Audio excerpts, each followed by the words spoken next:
नमस्कार दर्शकों। इस्लाम धर्म को मानने वालों के लिए मिलाद उन नबी एक महत्वपूर्ण त्योहार होता है। इसे ईद ए मिलाद के नाम से भी जाना जाता है। साथ ही इस पर्व को ईदों की ईद कहा जाता है। आपको बता दें कि मिलाद का अर्थ अरबी भाषा में जन्म से है, जो कि इस्लाम धर्म की स्थापना करने वाले पैगंबर हजरत मोहम्मद सल्लल्लाहु अलैहि वसल्लम के जन्मदिन और इंतकाल के दिन के रूप में मनाया जाता है। यानी मिलाद उन नबी खुशी के साथ साथ गम का त्योहार भी है, क्योंकि इस दिन मोहम्मद साहब का इस दुनिया में जन्म हुआ था, तो वहीं इसी दिन वो दुनिया से रुखसत भी हुए थे, यानी उनकी मृत्यु भी इसी दिन हुई थी। ये दिन पैगंबर हजरत मोहम्मद के इंतकाल की याद दिलाता है। वहीं इस्लाम धर्म से जुड़े लोग इस दिन घर व मस्जिद को सजाते हैं और अल्लाह की इबादत करते हैं। उनके द्वारा तरह तरह के पकवान बनाए जाते हैं। साथ ही इस दिन पवित्र कुरान को भी पढ़ा जाता है और गले मिलकर लोग एक दूसरे को ईद ए मिलाद उन नबी की मुबारकबाद देते हैं। लेकिन इस्लाम धर्म को मानने वालों को ये जानना बेहद जरूरी है कि क्या पवित्र आसमानी किताब कुरान में इस तरह के पर्वों को मनाने का आदेश अल्लाह का है।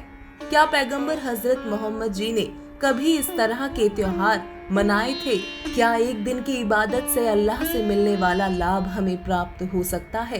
तथा वो कादर अल्लाह कौन है जिसने पूरी कायनात को 6 दिन में रचा, जो कि पवित्र कुरान शरीफ के अनुसार सबसे बड़ा अल्लाह है और वही इबादत के योग्य है।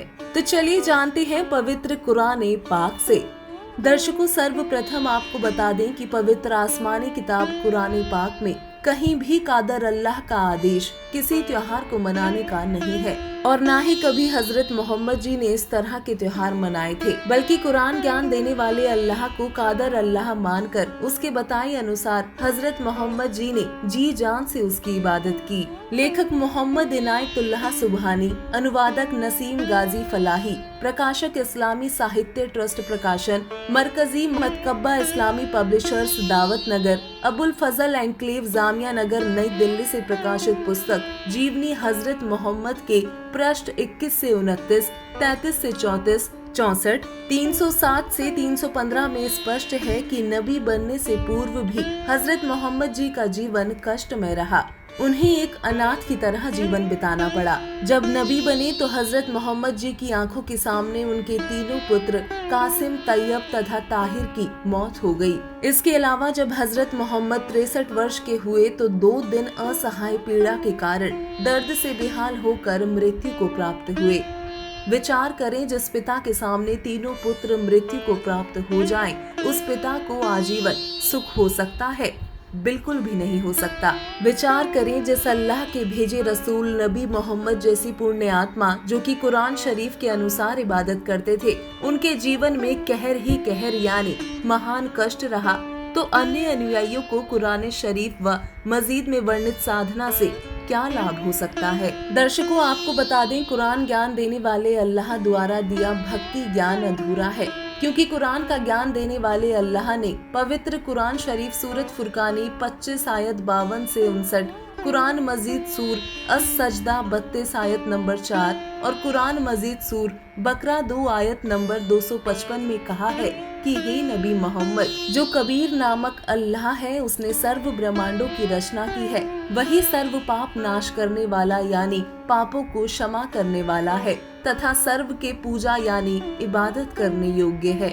उसी ने जमीन तथा आसमान के मध्य जो कुछ भी है सर्व की रचना 6 दिन में की है तथा 7वें दिन तख्त पर जा विराजा। उसके सिवा न तुम्हारा कोई अपना है, न सहायक है और न ही कोई खुदा है। उस सर्व शक्तिमान, सर्व ब्रह्मांडों के रचनहार, सर्व पाप नाशक अल्लाहु अकबर अर्थात अल्लाह कबीर की भक्ति विधि तथा उसके विषय में पूर्ण ज्ञान किसी तत्वदर्शी संत यानी बाखबर संत से पूछो। वही अल्लाह कबीर ने आदरणीय संत गरीबदास जी को बताया था कि गरीब हम ही अलख अल्लाह है, कुतुब गोस और पीर, गरीब दास खालिक धनी, हमरा नाम कबीर। साथ ही पुस्तक भाई बाले वाली जन्म साखी के पृष्ठ 198 में साखी मक्के मदीने में काजी रुकन दीन सूरा के प्रश्न का उत्तर देते हुए सिख धर्म के प्रवर्तक श्री गुरु नानक देव जी ने कहा है, खालिक आदम सिरजिया आलम बड़ा कबीर, कायम दायम कुदरती सिर पीरा दे पीर, सजदे करें खुदाई नो आलम बड़ा कबीर। दर्शकों, कुरान पाक व संतों की वाणियों के उपरोक्त प्रमाणों से सिद्ध है कि कादर अल्लाह कबीर है, जो कि इबादत के योग्य है, तथा कुरान का ज्ञान देने वाले अल्लाह को उस कादर अल्लाह कबीर का पूर्ण ज्ञान नहीं है, तो उसके द्वारा बताई गई भक्ति साधना यानी कुरान में वर्णित इबादत से पूर्ण लाभ नहीं हो सकता। यही कारण है कि मुस्लिम धर्म गुरु, काजी, मुल्ला तथा पीर भी सत्य साधना तथा तत्व ज्ञान से वंचित है और अधूरे ज्ञान के आधार से गलत इबादत करके कुरान ज्ञानदाता के आदेश की अवहेलना करके पाप के भागी हो रहे हैं। क्योंकि कुरान शरीफ में पूजा की सही विधि नहीं दी गई, बल्कि किसी बाखबर संत के पास जाने के लिए कुरान ज्ञानदाता ने संकेत किया है। दर्शकों, वर्तमान समय में पूरे विश्व में संत रामपाल जी महाराज जी ही वो बाखबर संत हैं जो सभी पवित्र धर्मों के सदग्रंथों का सत्ज्ञान दुनिया के सामने रख रहे हैं तथा अल्लाह कबीर की इबादत का सच्चा मार्ग लोगों को बता रहे हैं, जिससे उनके द्वारा बताई गई इबादत से लोगों के जीवन में आने वाले कष्ट समाप्त हो रहे हैं तथा उन्हें अल्लाह से मिलने वाले सर्व सुख प्राप्त हो रहे हैं। अतः मुस्लिम धर्म के सभी अनुयायियों से निवेदन है कि आप भी बिना समय गवाए बाखबर संत रामपाल जी महाराज से अल्लाह अकबर की सच्ची इबादत को प्राप्त करें और अपने मनुष्य जीवन का कल्याण करवाएं।